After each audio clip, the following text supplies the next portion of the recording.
Hmm. Parfait. Bonjour à toutes et à tous. Je suis content d'être là aujourd'hui pour partager un sujet qui me passionne beaucoup, qui sont les API et les échanges en fait de données en général. Donc, je vais vous parler, en fait, le nom de la conférence, c'est développer des API que les développeurs vont adorer utiliser grâce au design thinking. Donc, on va voir en fait quel est le lien, en fait, comment on va pouvoir utiliser des méthodologies de design thinking pour pouvoir améliorer la conception d'API. Donc, je ne vais pas parler de réalisation d'API, mais je vais vraiment parler de design d'API. Donc, juste quelques mots à propos de moi. Donc, je m'appelle Mustapha Ben Osman. Je suis Product Manager chez ADO. Qui connaît ADO? Qui connaît Leroy Merlin France? Voilà. Donc, je vous présenterai après la boîte. Donc, je suis Product Manager de la capacité d'échange chez ADO. Donc, la capacité d'échange, c'est tous les outils qui vont permettre aux différents produits numériques, produits digitaux, de venir échanger de la donnée entre eux, que ce soit en synchrone, en asynchrone, avec de l'intégration, ainsi de suite. Donc, je suis passionné par la technologie et comment la rendre utile au quotidien et des sujets autour de Kafka, API Management, ESB, REST, du Java, du Go. Donc, je serai là vendredi après-midi si vous voulez discuter de ces sujets-là. Il n'y a pas de problème. Donc, juste une petite présentation d'ADO. Donc, ADO, c'est une entreprise qui est centrée sur les habitants. Donc, la mission d'ADO, c'est de proposer et d'améliorer l'habitat dans les pays où ils sont présents. Et c'est sur 3 axes différents aujourd'hui, 3 marchés différents. Donc, le premier qui est autour du particulier, avec des anciennes phares comme Leroy Merlin, mais aussi d'autres marques. Le marché de la décoration de la cuisine avec Zodio, Alice Delis, et le marché des pros avec Bricoman. Donc, c'est une entreprise du Nord, hein, si je ne l'ai pas dit. Donc, je viens de Lille. Okay. Et donc, ADO, c'est présent dans plusieurs pays du monde, dans plusieurs continents, donc comme vous pouvez voir sur cette carte. Et c'est aussi 150 000 collaborateurs dans le monde. Donc, des magasins jusqu'aux services centraux, ainsi de suite. Et dans ces 50 000 collaborateurs, il y a 4 500 collaborateurs digitaux, des ingénieurs, des développeurs qui, au quotidien, construisent des produits et des applications pour venir chercher une meilleure expérience utilisateur pour nos clients. De l'autre côté. Voilà, c'est bien. Donc, le système d'information d'ADO ressemble à peu près à ça. Donc, j'ai repris l'image de Netflix d'il y a quelques années. Il y avait juste un petit slide avant, c'est pas grave. On a plus de 2000 produits numériques aujourd'hui qui tournent en production. Et donc, ça ressemble beaucoup à ça. Et surtout avec toutes les interactions partout entre ces différents systèmes. Et bien sûr, on sait que la donnée, elle est au cœur finalement de ces applications-là. Parce que sans données, les applications ne peuvent pas fonctionner. Et aussi, cette donnée, elle est de plus en plus partagée, elle est de plus en plus découpée, avec des styles d'architecture, microservices ou autres. Et aussi, si on revient un petit peu plus en arrière, on parle beaucoup aujourd'hui d'écosystèmes. On parle d'écosystèmes style médias sociaux, on peut parler de la supply chain, on peut parler de l'IoT, du métavers, des vendeurs, de la réalité virtuelle. En tout cas, en fait, ces écosystèmes, moi, je pense que c'est juste une façon, en fait, qui va nous permettre de catégoriser différents sujets pour pouvoir raisonner plus facilement. Mais en réalité, tous ces écosystèmes, ils sont interconnectés. Il y a une animation. Ils sont interconnectés et ils ont besoin, en fait, de s'échanger de l'information au quotidien pour venir proposer la meilleure expérience utilisateur.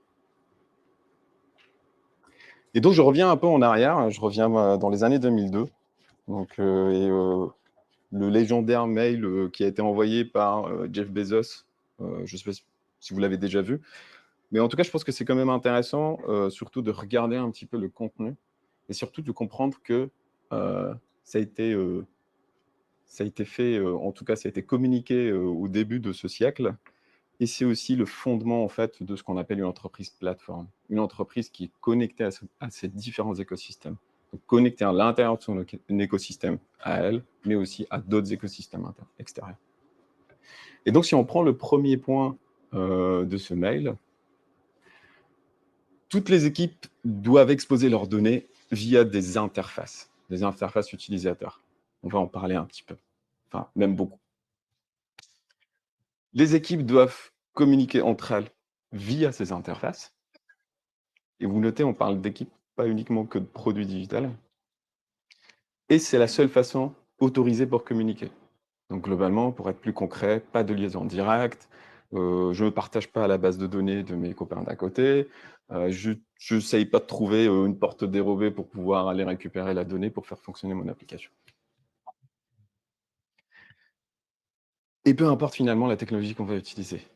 Souvent, quand on parle d'API, on pense tout de suite à HTTP, on pense tout de suite à REST, mais en fait, il y a d'autres choses. Il y a HTTP, il y a même Corba, pour ceux qui ont fait de l'informatique depuis un moment, par exemple.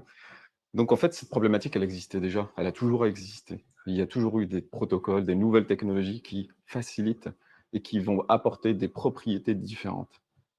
Mais peu importe finalement, le principal, c'est d'utiliser une technologie et puis s'accorder au sein de l'entreprise à utiliser la même technologie ou le même protocole. Et ces interfaces, sans exception, doivent être conçues pour être externalisables. Externalisable, qu'est-ce que ça veut dire? Parce que souvent, en fait, moi en tout cas, on vient me voir, on me dit: «Mustapha, moi j'ai une API interne et je suis en train de la concevoir», ainsi de suite. En fait, ça n'existe pas une API interne. Toutes les API doivent être conçues pour être utilisées à l'extérieur. Déjà, ça va être utilisé à l'extérieur de mon équipe, donc par des développeurs d'une autre équipe qui ne connaissent pas forcément mon domaine et ça peut potentiellement demain être utilisé à l'extérieur de l'entreprise pour interconnecter à d'autres écosystèmes. Donc il est fondamental de concevoir ces API comme s'ils allaient être utilisés tout de suite à l'extérieur, par d'autres, par des partenaires ou carrément publics. Et là, on vient à l'interface, la notion d'interface. Je pense que vous connaissez déjà des interfaces, on les utilise tous les jours, les interfaces. On a des interfaces d'applications mobiles, on utilise le clavier tous les jours hein, pour pouvoir échanger avec notre ordinateur. Il y a des interfaces qui demandent un petit peu plus de formation, hein, comme un cockpit d'un avion ou un cockpit d'une fusée. Et on va avoir d'autres interfaces dans le futur. Voilà, j'ai mis un hologramme, je ne sais pas si ça va arriver, ou une interface à la Minority Report. En tout cas, les interfaces, ça a toujours existé et ça continue d'exister. Et ben, une API, c'est une interface. Et j'ai récupéré cette définition du livre The Design of Web APIs. Et d'ailleurs, c'est un livre qui est focus sur le design des API, pas la réalisation, vraiment la conception. Donc je vous le recommande vivement. Et je ne l'ai pas traduit parce que c'est très important, je pense, pour moi de la garder telle quelle. Donc une API, peu importe son type, on va voir, il y a plusieurs typologies d'API. C'est d'abord et avant tout une interface. C'est une interface, c'est-à-dire c'est un point de contact entre deux systèmes, deux produits digitaux, deux sujets, deux organisations, où ils vont se rencontrer et interagir. C'est vrai pour une UI, on pourrait reprendre la même définition quasiment pour une UI, pour tout type d'interface. Donc une API, c'est d'abord et avant tout une interface. Et puis après, on va parler de plusieurs types d'API. Donc souvent, quand on parle d'API, par abus de langage, on pense tout de suite aux API synchrones et souvent aux API de style REST, on reparlera après. Mais il n'y a pas que ça, il y a aussi des API asynchrones. Quand on parle d'une API asynchrone, juste pour expliquer vite fait, pour que ça soit clair pour tout le monde, je fais l'analogie avec un appel téléphonique. J'ai besoin d'une information, je veux poser une question à un ami, je prends mon téléphone, je l'appelle, il décroche, je lui pose la question, il m'envoie la réponse. Rapide, facile. Par contre, on est couplé. On est couplé temporellement. Dans l'architecture, on parle de couplage temporel. Ça veut dire qu'en fait, on doit être disponible tous les deux en même temps. Si mon ami ne peut pas répondre, ne peut pas décrocher son téléphone, je n'ai pas l'information. Quand on parle d'API asynchrone, là, on peut faire le parallèle avec le système de messaging. Slack, Teams, SMS, tout ce que vous voulez. J'envoie mes questions à mon ami. Et là, c'est important, il y a une partie tierce qui se met entre les deux, qui va me garantir que mon message va être envoyé à mon ami. Donc s'il est disponible, son téléphone, il capte bien le réseau, il va recevoir son SMS tout de suite. Sinon, c'est pas grave, il pourra le recevoir le lendemain. En tout cas, moi, j'ai fini. J'ai envoyé mon message et je vais recevoir la réponse plus tard. Et quand on parle d'API synchrone, on va souvent parler de REST, donc Representational State Transfer, qui est en fait un peu plus qu'une notion d'API, c'est vraiment un style d'architecture. C'est un style d'architecture pour construire, qui finalement, en fait, c'est ce qui a construit aujourd'hui le web. Et ça a été théorisé par Roy Fielding dans une thèse doctorale. Si vous aimez bien les thèses doctorales, elle est pas mal. Qui a été écrite en 2000. Donc voilà. Et ce style d'architecture, il va utiliser l'interface générique. On parle d'une interface générique qui est l'HTTP, l'URI. Et en fait, ça va consister, pour faire simple, à transférer l'état d'une ressource à un moment donné. Une ressource, c'est quoi? Ça peut être n'importe quoi. Un exemple, je veux la météo à Bordeaux à cet instant T. Je vais utiliser une API de météo. Je ne sais pas si Météo France a des API publiques. En tout cas, je vais appeler l'API. Je vais demander d'avoir la météo de Bordeaux à cet instant T. L'état de cette ressource à cet instant T va être capturé et transféré. C'est vraiment ça, pour faire simple, en fait, ce que c'est que REST. Et de l'autre côté, on a les API asynchrones.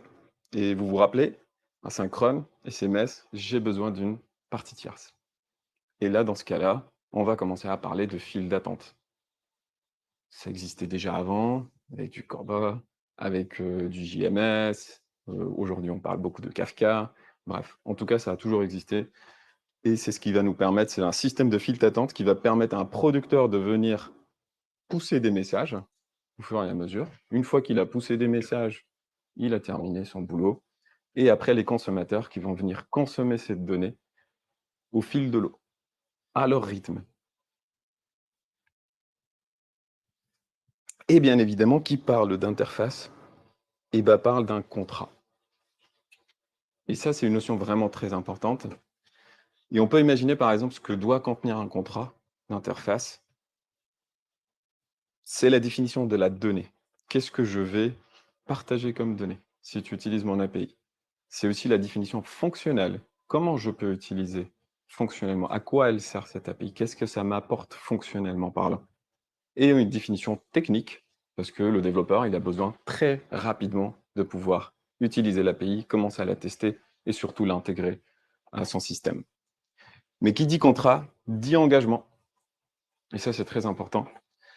C'est des engagements sur la disponibilité, des engagements sur la performance. Il ne s'agit pas de faire une API très performante ou pas performante. Il s'agit juste d'afficher ça dans le contrat et de s'engager dessus. C'est pas grave si une API elle prend plus de 200 millisecondes à répondre, mais c'est important de l'afficher dans le contrat.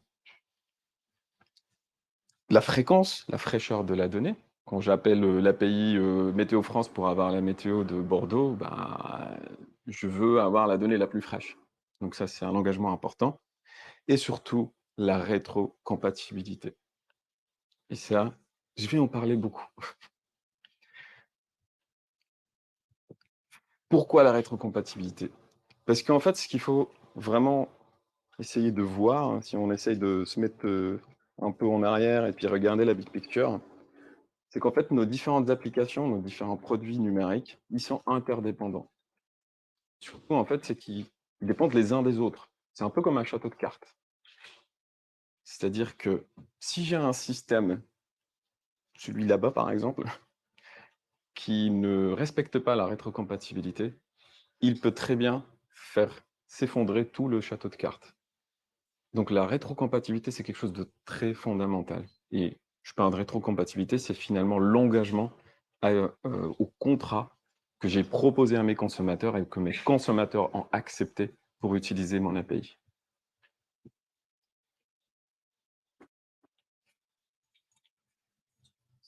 Je veux passer slide. Je veux bien.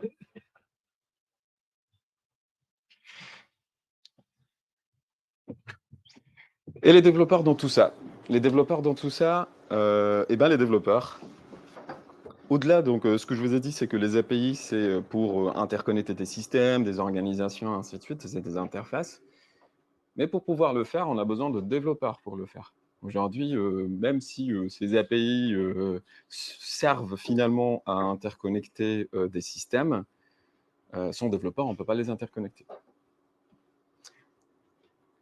Et donc, c'est pour ça qu'il faut qu'on aide nos développeurs. Il faut qu'on leur propose une bonne expérience développeur. Pourquoi?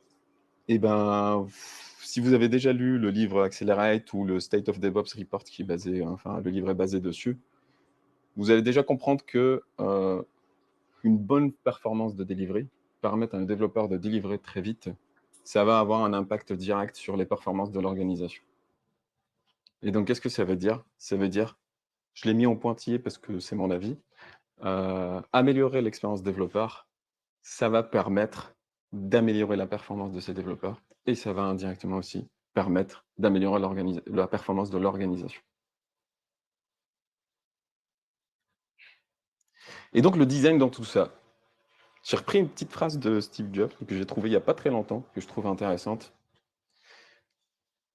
Et en fait, tu dis que beaucoup de gens font l'erreur de penser que le design, c'est l'apparence. C'est de faire un bon front qui est beau, avec des couleurs et tout ça. Et en fait, c'est pas ça. Le design, c'est comment ça marche. C'est comment mon interface, elle fonctionne. C'est plus dans le centré sur l'utilisateur et comment l'utilisateur va utiliser mon application ou mon API, dans notre cas. Et si on va un peu plus loin dans le design thinking, eh ben, le design thinking, en fait, c'est un processus de conception global, de design, qui est centré sur l'utilisateur ou l'humain. C'est-à-dire l'humain, il est au centre de cette approche et qui va nous permettre, en fait, de réaliser des services, des produits innovants, et notamment de réaliser des API qui vont être utilisés par ces développeurs. Et donc les différents axes importants, en fait, à prendre en compte dans le design thinking, c'est l'empathie, se mettre à la place de mes utilisateurs. Quand je propose une API, elle va être utilisée par quelqu'un, donc c'est important que je me mette à la place de cette personne pour comprendre comment elle va l'utiliser. La créativité, la co-création, je co-crée avec mon utilisateur. Ce que je vous dis là, je pense que vous avez l'habitude de le faire avec des fronts, quand vous faites des études UX ou des choses de ce type-là, quand vous concevez des UI. En fait, ce que je vous dis là, c'est juste qu'il faut utiliser la même chose pour les API, pour développer les interfaces de type API. Et bien sûr, on itère, on récupère du feedback et aussi on a le droit à l'erreur. Si je résume un petit peu la méthodologie de design thinking, en tout cas comment nous on l'utilise, on va commencer par une phase de user research, donc notamment pour faire une application mobile, comprendre ce que les utilisateurs ont besoin, comment, et là pour le coup on est sur le quoi et pas sur le comment. Plutôt quoi? Qu'est-ce que l'utilisateur a besoin? On va très vite essayer de prototyper pour commencer à faire des petits tests et avoir des feedbacks. Designer, concevoir. Donc on va concevoir finalement, une première version d'une manière itérative et on va implémenter et finalement l'étape aussi la plus importante pour moi, c'est d'itérer. Et ben, en fait, ce que moi je vous propose et en tout cas ce qu'on essaye de faire nous, chez nous, à ADO, et ben, c'est utiliser la même chose pour les applications, pour les API. Comment on peut utiliser la même chose? Slide suivant, s'il te plaît. Sur la phase de recherche utilisateur. Bon, ça paraît simple et banal, mais franchement, il faut demander à l'utilisateur ce dont il a besoin quand on fait une API. C'est vraiment important, il faut commencer là. Qu'est-ce que tu as besoin? Et là encore, c'est le quoi, c'est pas le comment. C'est pas comment je vais, réaliser l'API, mais c'est qu'est-ce que l'utilisateur a besoin? Quelles sont les données? Quelles sont les fonctionnalités dont il a besoin? Et aussi dans quel but? C'est important de pouvoir comprendre comment il va utiliser ces données-là et quelle est la valeur en fait qu'il va en tirer. Parce que ça permet aussi de donner de bons feedbacks pour adapter son design. Et si des API existent déjà, parce qu'on est dans une approche itérative, il faut aller regarder comment elles sont utilisées déjà ces API, ces premières versions d'API qui existent déjà et qui sont exposées par vos produits digitaux. Slide suivante. Après vient la phase de prototypage. Comment on peut prototyper? Eh ben, en fait, on peut prototyper dans le monde de l'API en utilisant des spécifications. On a parlé tout à l'heure de l'OpenAPI. Il y a aussi de l'Async API pour la partie asynchrone. Mais on peut aussi utiliser d'autres choses. En fait, on peut utiliser d'autres façons de spécifier, de concevoir. En tout cas, le plus important, c'est d'utiliser les méthodes sur lesquelles vous êtes le plus à l'aise. Ce que vos développeurs sont à l'aise dessus et les utilisateurs, en fait, ceux qui vont les lire, vont les comprendre. C'est ça le plus important. À partir de là, on va pouvoir commencer à moquer, à bouchonner. Il y a plein d'outils aujourd'hui sur le marché qui permettent de faire ça. Et tout de suite de commencer à tester. Donner la possibilité aux utilisateurs de commencer à tester et récolter les premiers feedbacks. Ce qui nous permettra en fait d'alimenter la phase d'après. Et bien évidemment, à cette phase-là, il faut qu'on commence à vérifier si l'API est facile à comprendre par n'importe quel utilisateur et s'il est facile à utiliser et surtout, est-ce qu'elle couvre les besoins? Est-ce qu'elle couvre les besoins? Quand je dis par exemple couvre les besoins, c'est-à-dire il faut essayer de comprendre est-ce que cette API ne va pas être utilisée par exemple d'une façon détournée pour faire autre chose? Un exemple concret, utiliser une API REST HTTP qui est à la base unitaire, mais je vais la scraper pour aller récupérer toute la donnée de la base de données de mon application d'en face. C'est pas du tout fait pour ça. Et ça, c'est important de le comprendre dès cette phase-là pour orienter vers d'autres types d'API qui vont répondre à ce besoin-là. Le design, la conception. Donc, il faut qu'on commence à ce niveau-là de designer. On a quelque chose d'un peu plus solide qu'on va préparer pour l'implémentation sur la base du prototype, bien sûr. Et là, à partir de ce moment-là, pour moi, c'est important de commencer aussi à tenir compte des contraintes techniques. Parce que mine de rien, on a aussi des contraintes techniques dans notre delivery, dans notre produit, dans les technologies qu'on va utiliser dans notre produit. Et donc, c'est important de commencer à prendre en compte ces contraintes dès ce moment-là, parce que sinon, on va faire juste un design qui est complètement à côté de ce qu'on va pouvoir réaliser. Et encore une fois, respecter la rétrocompatibilité. Et ça, c'est dès le design. Dès le design, j'ai déjà toutes les informations qui vont me permettre de comprendre est-ce que je suis en train de casser la compatibilité. Des fois, ça arrive, il n'y a pas de problème. Il faut que je versionne, il faut que je passe à un autre système qui va me permettre de gérer ce changement-là d'une manière un peu plus douce. Et quand je parle de rétrocompatibilité, je parle de structure, je parle de data, je parle enfin, behavior, enfin, comment l'API en fait se comporte, ainsi de suite. Et donc, dans ces deux phases, comme je disais tout à l'heure, on peut utiliser des spécifications style OpenAPI ou Async API. Donc, OpenAPI, c'est anciennement Swagger. Mais on peut aussi, si on est à l'aise et qu'on est un gros fanat de la DDD, slide suivant, s'il te plaît. On peut utiliser des DTO. Pourquoi pas? Moi, je suis pas forcément un... Ah, c'est important à la fin que j'ai une documentation, spécification OpenAPI ou Async API pour pouvoir venir documenter mon API. Mais dans la phase de design, si je suis dans des équipes qui sont très matures sur la DDD et que je veux concevoir en utilisant des choses qui sont plus orientées, en fait, qui sont plus adaptées à cette équipe, why not? Pourquoi pas? Le principal, c'est de designer, c'est de prendre le temps de concevoir. Et aussi, on peut aller aussi sur d'autres types de façons de designer. On peut utiliser, par exemple, le BDD, le Behavior Domain Driven. Enfin, Behavior Domain Driven Design. Voilà, c'est ça. Development, yeah, exactement. Donc, behavior driven development. Voilà, je vais y arriver. Voilà, je suis arrivé. En tout cas, vous avez compris, c'est bien. Et en fait, je peux par exemple utiliser ça pour concevoir une API. Je pense que moi, je connais pas très bien Cucumber, mais j'arrive à lire et j'arrive à comprendre en fait ce que fait cette API. Je peux comprendre que voilà, enfin pour créer un employé, je vais pouvoir passer, j'ai besoin de passer ces informations-là. Quand la demande de création ça va être faite, je vais recevoir un code retour qui est 201, ainsi de suite. Donc finalement, le message qu'il faut retenir, c'est que utilisez les outils, utilisez les méthodologies sur lesquelles vous êtes les plus matures et vos équipes sont les plus matures pour designer et concevoir vos API. Et là vient la phase de l'implémentation. Bien évidemment, il faut qu'on respecte la conception, mais on a souvent des surprises. Et on peut pas, en fait, finalement, faire exactement ce qu'on a mis sur la conception. Exactement, en fait, ce qu'on a défini dans la conception. Mais ça, c'est pas un problème. On peut faire des compromis. On peut faire des compromis à ce moment-là au niveau de l'implémentation. Et le plus important pour moi, c'est qu'en fait, on identifie ce qu'on peut pas faire, quelles sont les raisons pour lesquelles on peut pas le faire de la même façon qu'on l'a conçu. Parce que des fois, ça peut être des limitations techniques, technologiques, ainsi de suite. Mais le plus important, c'est de comprendre ça, de les tracer pour pouvoir les débloquer quand on n'aura plus ces contraintes-là. Parce que si on les trace pas, si on les comprend pas, ben en fait, on va oublier et on va jamais revenir dessus.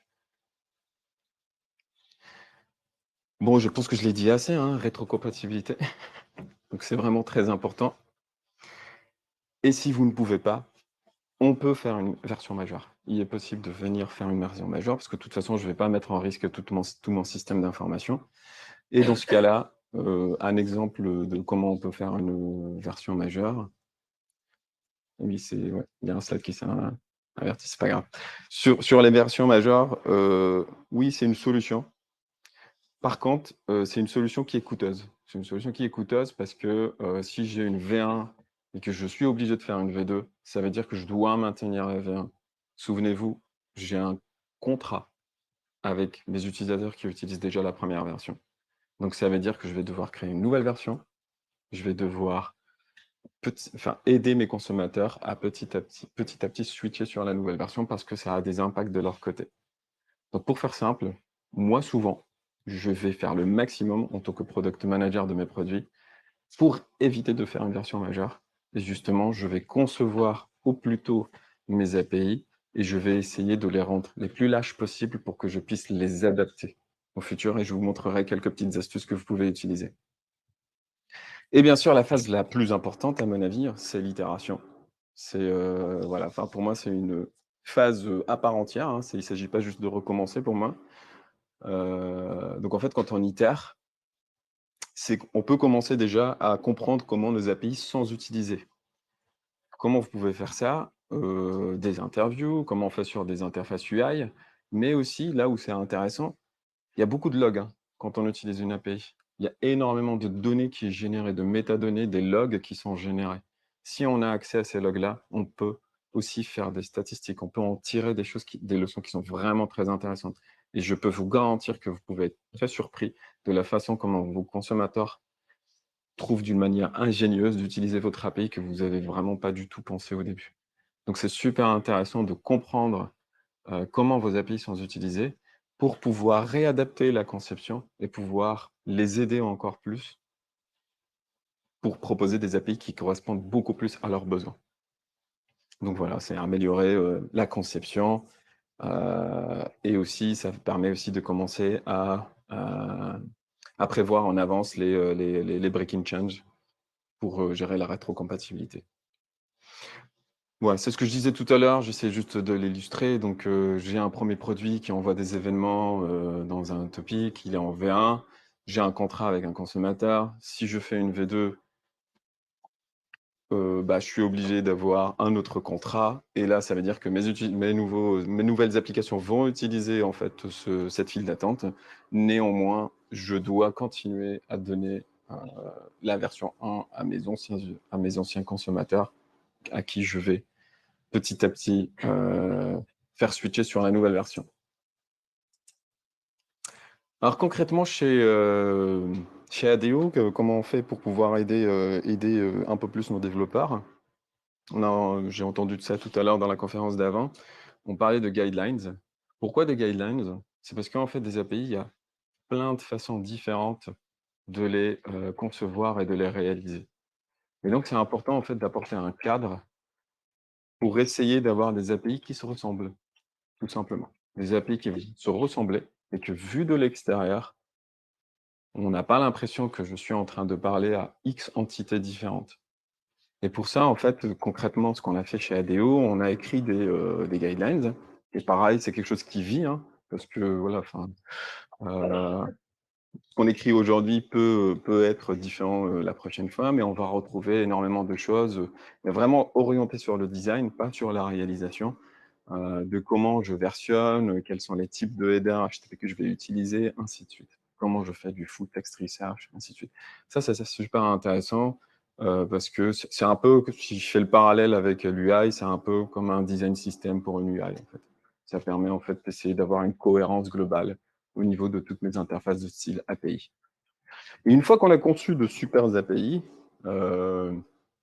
et que voilà, on est prêt à les exposer au monde entier, et ben en fait, on a besoin d'un endroit pour venir les exposer. Et chez ADO, nous avons un développeur portal, un portail de développeurs. Alors, je voulais vous faire la démo, mais ça va être un petit peu compliqué, c'est pas grave. Nous avons un portail développeur aujourd'hui qui est accessible en interne et en externe aussi. Donc, vous pouvez aller sur developer.ado.com, vous pouvez avoir accès à ce portail. Et c'est là où on va retrouver tout le catalogue de nos API, de pouvoir les rechercher, pouvoir avoir accès à leur documentation et pouvoir aussi souscrire en autonomie à ces API-là, pour pouvoir les utiliser. Donc, que ce soit pour la partie API Gateway qui est plus sur l'aspect HTTP, ou la partie streaming qui est plus axée sur tout ce qui est messaging et envoi de messages en asynchrone ou d'événements. Bon, je pense que pour la démo, on va pas la faire. Donc, quelques idées et astuces pour pouvoir en fait bien concevoir vos API. Bon, c'est banal, hein, mais c'est important. Concevez une API simple. Quand je dis une API simple, c'est mettez-vous vraiment à la place de l'utilisateur. Vous avez un produit, vous êtes dans un domaine métier qui est bien précis. Vous connaissez très bien le lexique, vous connaissez très bien le jargon, ainsi de suite. Vos utilisateurs, ils ne le connaissent pas. Et donc, c'est vraiment important de comprendre et de faire des interfaces pour vos utilisateurs.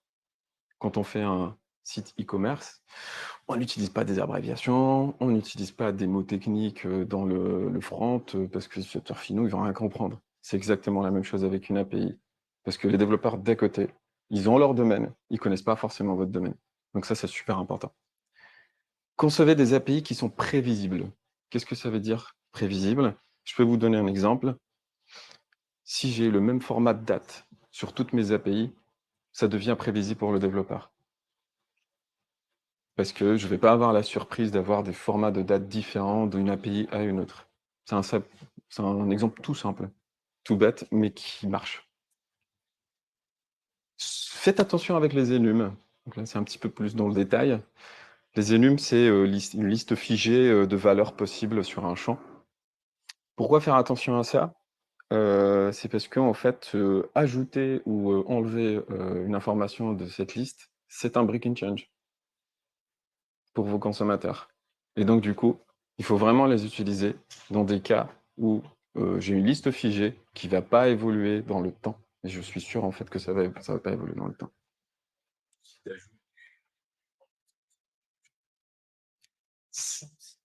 Question de la main.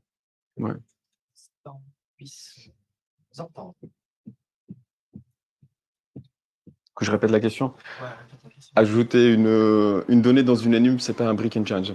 Alors, c'est pas un break and change sur la structure, mais c'est un break and change sur la data. Parce que le consommateur en face, quand il a sa liste d'enum, dans son code, il fige en fait la liste qu'il veut recevoir. Si demain il reçoit une information supplémentaire, il ne peut pas la consommer. Et ça va casser de son côté. Bien évidemment, ça dépend de comment ça a été implémenté par le consommateur. Parce qu'il peut l'implémenter d'une façon un peu plus intelligente pour pouvoir accepter de nouvelles valeurs. Mais on ne contrôle pas ça. On ne sait pas en fait comment les consommateurs vont l'utiliser.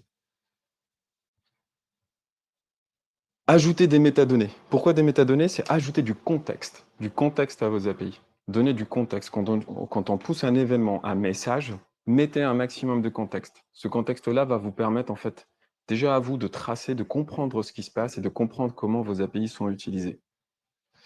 Utilisez un minimum de champs obligatoires, parce que dès que je mets un champ obligatoire, je ne peux plus le retirer. Et donc, minimiser ça. Bien sûr, il ne faut pas tout rendre optionnel, mais l'idée, c'est de se dire tout le temps quelles sont les informations minimales de mon système et quels sont les autres qui sont en optionnel. Ça va me donner un couplage un peu plus lâche. Et partager le minimum de données possible. Alors ça peut surprendre parce que souvent on nous dit: «Bah non, en fait, il faut tout partager, c'est important parce qu'en fait les autres équipes, ils doivent, les utiliser». Oui, je suis d'accord. Je suis d'accord pour se mettre en capacité de partager toutes les données qu'on a. Néanmoins, en fait, je vais les partager au fur et à mesure, selon en fait les besoins de mes utilisateurs. Ce qui me permet en fait de garder le contrôle sur l'utilisation de mes API. Mais bien évidemment, je dois me mettre en capacité de pouvoir le faire parce que quelqu'un peut demander d'avoir accès à une information légitimement et je dois lui donner accès à cette information-là. Petite question.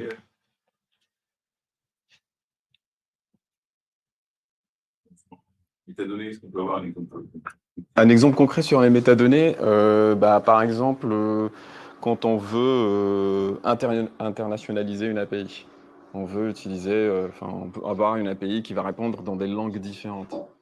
Et donc, en fait, on va utiliser des métadonnées, des headers standards qui vont nous permettre, en fait, de venir dire, ton API, est-ce que tu peux me répondre en français? Est-ce que tu peux me répondre en anglais? Ainsi de suite.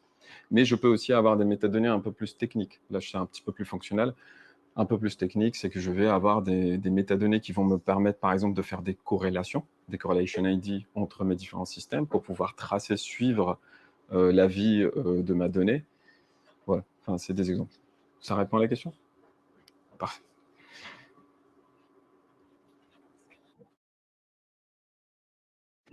Quelques takeaways que je pense importants. Ne concevez, il ne faut pas designer des API pour connecter des systèmes. Il faut designer des API pour des développeurs afin qu'ils connectent des systèmes. C'est vraiment très important. C'est une subtilité, mais c'est vraiment très important. Parce que c'est des développeurs qui vont devoir comprendre comment utiliser ces API avant de pouvoir les connecter.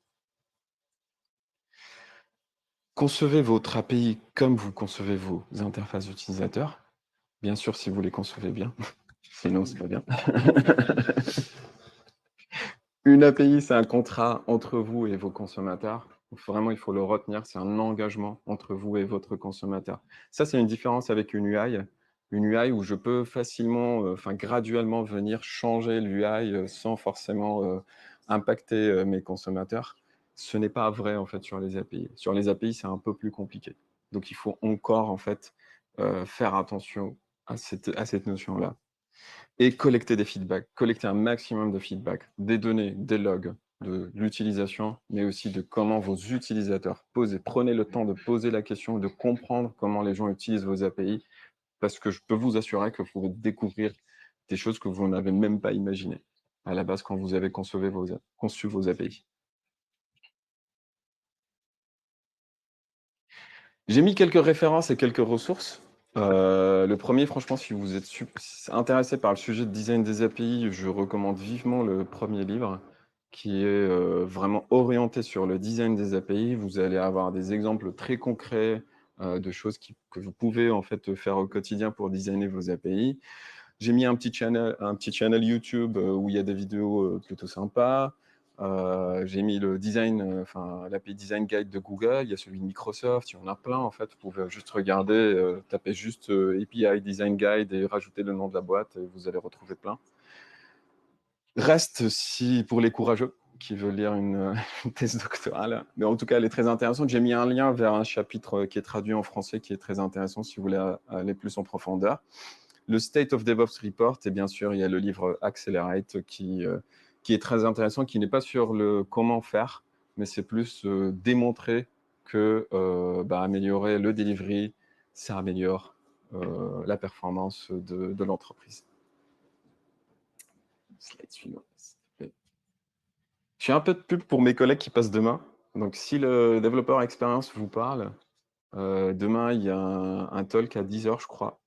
N'hésitez pas. En tout cas, c'est un peu en lien aussi avec le sujet dont on a parlé aujourd'hui. Merci.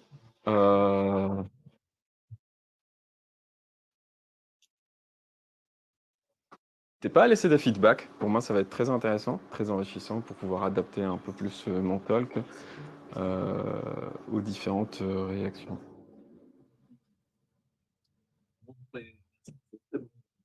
présentation. Merci. J'ai une question sur la partie littéraire. C'est le lien en fait, avec la partie UX, c'est-à-dire est-ce que vous mettez en place des tests de perception aussi. Vous voyez un test de perception du UX et on demande à l'utilisateur de faire quelque chose. Est-ce que vous demandez la même chose pour vous aider? Ouais. En fait, on peut le faire déjà dès la phase du prototypage. Parce qu'en fait, ça dépend. Est-ce que j'ai une API qui est existante et voilà, enfin, je peux le faire au niveau de l'itération, mais je peux le faire aussi au niveau du prototypage au moment où je suis en train de concevoir une nouvelle API. Et en fait, oui, ça, c'est le genre de choses en fait qu'il faut qu'on essaye de faire, en tout cas. Donner en fait très vite une API, enfin un squelette d'API à nos développeurs pour qu'ils puissent regarder, commencer à l'utiliser et commencer à exprimer en fait leur ressenti et comment ça a été utilisé. Donc c'est des choses qu'on essaie de faire de plus en plus exactement comme ce qu'on fait sur une recherche UX.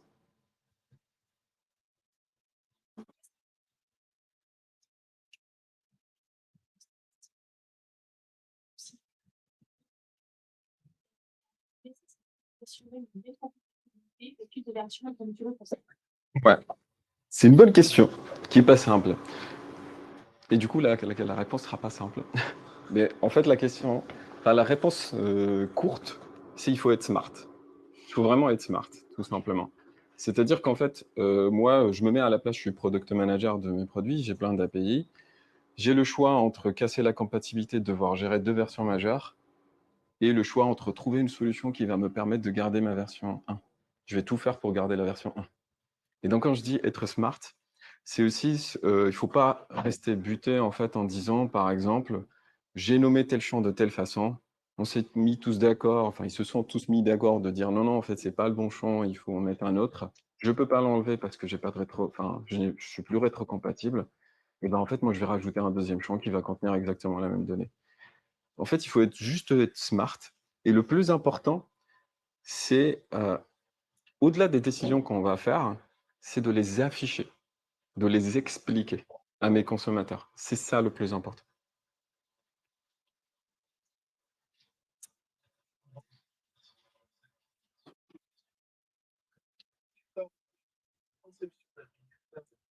La grande différence que je vois et que j'ai vu, en fait, c'est la pression, le nombre d'utilisateurs que je vais avoir dessus, les niveaux de cache, et donc, quel niveau tu fais une différence, justement. Alors, déjà, en fait, quand je parle dans la phase de conception, entre la différence entre une API, je fais pas de différence entre une API interne et externe, c'est vraiment déjà la conception. C'est-à-dire, je suis en train juste de concevoir la structure de comment mon API va être utilisée, quelle est la donnée qu'elle va renvoyer. Par exemple, je vais éviter d'utiliser des abréviations qui sont connues uniquement en interne de mon système, ainsi de suite. C'est vraiment déjà sur ce niveau-là, sur le niveau de la structure et le niveau en fait de ma documentation, par exemple.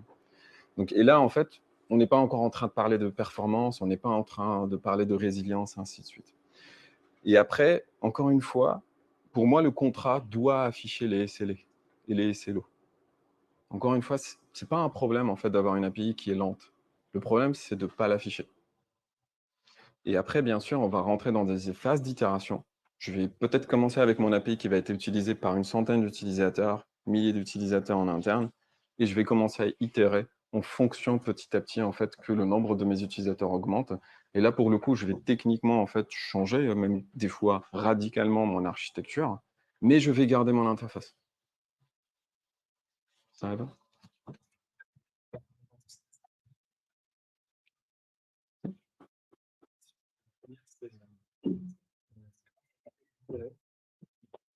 C'est savoir comment est-ce que vous avez décidé, parce que peut-être le travail entre l'interface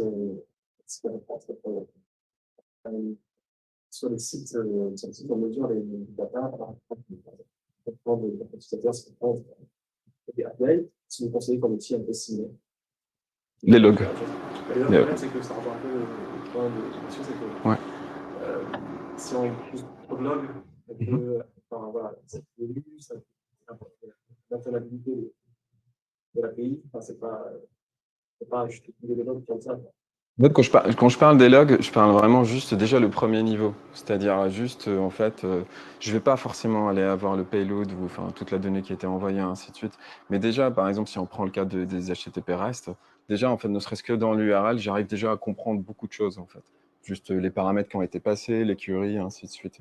Donc déjà, ce premier niveau, hein, juste en utilisant les access logs, hein, donc le niveau le plus haut, en fait, des logs, je peux commencer, en fait, à comprendre des choses. Alors, à ma connaissance, je ne connais pas encore d'outils qui en fait, agrège en fait, ces informations-là pour faire des petits beaux rapports, ainsi de suite.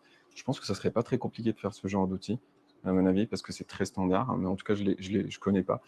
Mais l'idée, c'est ça. L'idée, c'est de dire, je vais me baser un peu, enfin, nous, dans notre contexte, chez ADO, on garde les logs, on garde beaucoup de logs, parce que c'est vraiment très précieux, c'est vraiment très important.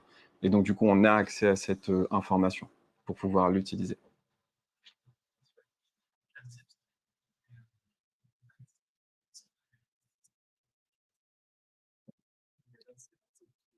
Ouais. Ouais. Alors pour être honnête, non. On n'a pas encore de process. Et effectivement, ils ne sont pas tout le temps respectés, hein. C'est pas le monde des bisounours, hein. C'est sûr qu'il y a encore du travail là-dessus. Mais il y a deux choses. En fait, les guidelines, elles vont servir déjà beaucoup aux développeurs au début, où ils se posent des questions de comment faire des choses et tout ça, ça va leur permettre en fait déjà de... Quand on arrive, on avance de phase à leur présenter tout ça et surtout les rendre acteurs aussi de ces guidelines, leur feedback peuvent venir proposer des choses aussi. En fait, on va plus vite les embarquer. Néanmoins, on a de l'autre côté aussi la possibilité, que ce soit pour les software architectes, où on a aussi des architectes data qui vont aller regarder aussi ce qui se passe dans les structures des API, d'avoir aussi un référentiel qui leur permet en fait de voir plus ou moins si les API respectent ça ou pas. On n'a pas de validation automatique. Par contre, mais ça c'est un choix. C'est un choix en fait de ne pas bloquer. Et malheureusement, je voulais vous montrer un truc, mais en fait, derrière les guidelines, on a un API assessment. On a créé une API à laquelle on passe un Swagger ou enfin une spécification OpenAPI. Et en fait, ça te dit exactement quels sont les guidelines que tu respectes et ceux que tu ne respectes pas. Ça couvre pas tout, mais ça couvre déjà la partie technique. Entre deux questions, de suite. Y participer.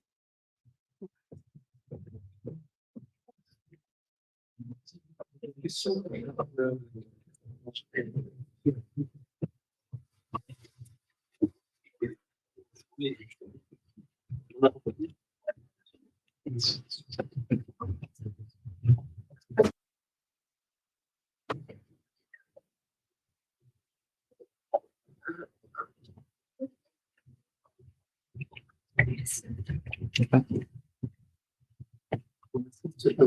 Il travaille dans une autre industrie, il travaille dans la finance, et en fait, le problème, c'est la sécurité des données. Et donc, l'API, c'est vraiment l'ouverture vers la donnée. Donc, comment on gère ça au niveau de l'API, à la conception? Oui, bah, la finance, ouais. Bah, surtout qu'à un moment donné, dans la finance, exposer des API, c'est devenu un petit peu obligatoire, je pense.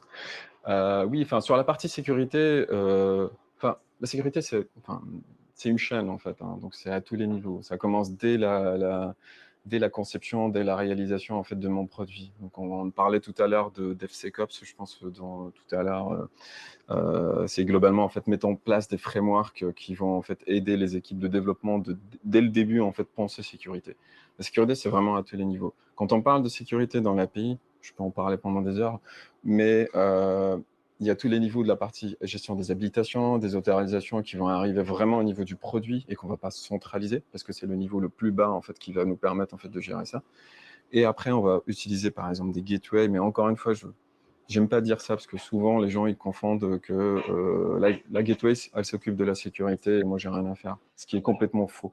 La gateway elle va participer aussi à cette sécurité. Après on va monter dans un niveau, on va aller faire du bot mitigation, on va aller faire utiliser des DNS externes qui vont nous permettre de bloquer certains usages, ainsi de suite.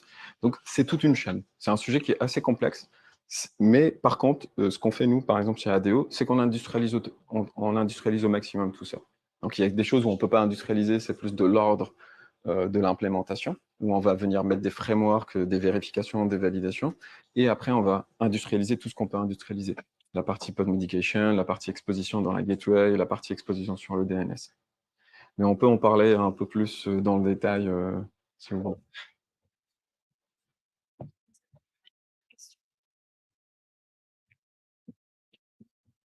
Oui. Merci pour la présentation.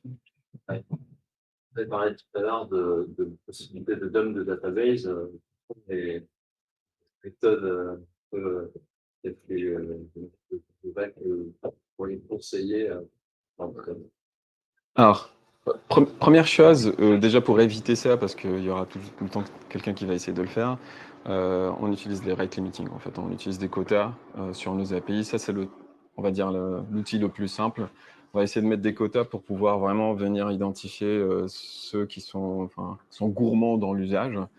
Et encore une fois, on le fait vraiment en autonomie. Les développeurs, ils sont complètement autonomes. Les équipes produits sont autonomes. Ils vont venir définir des quotas.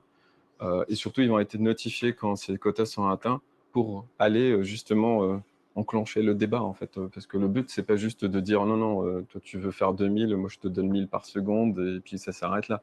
Non, l'idée, c'est justement aller plus loin. C'est de dire, OK, mais pourquoi tu as besoin de 2000? Des fois, c'est justifié, donc on va augmenter le quota. Et des fois, on va se rendre compte qu'en fait, on est en train d'utiliser le mauvais pattern. On est en train d'utiliser une API synchrone, alors qu'en fait, je peux utiliser une API synchrone qui va déstresser complètement le système et qui va permettre d'arriver à la même finalité par mon consommateur. Donc c'est vraiment ce jeu-là en fait qu'on essaye de faire. Mais oui, je peux résumer que c'est vraiment sur la notion de quota.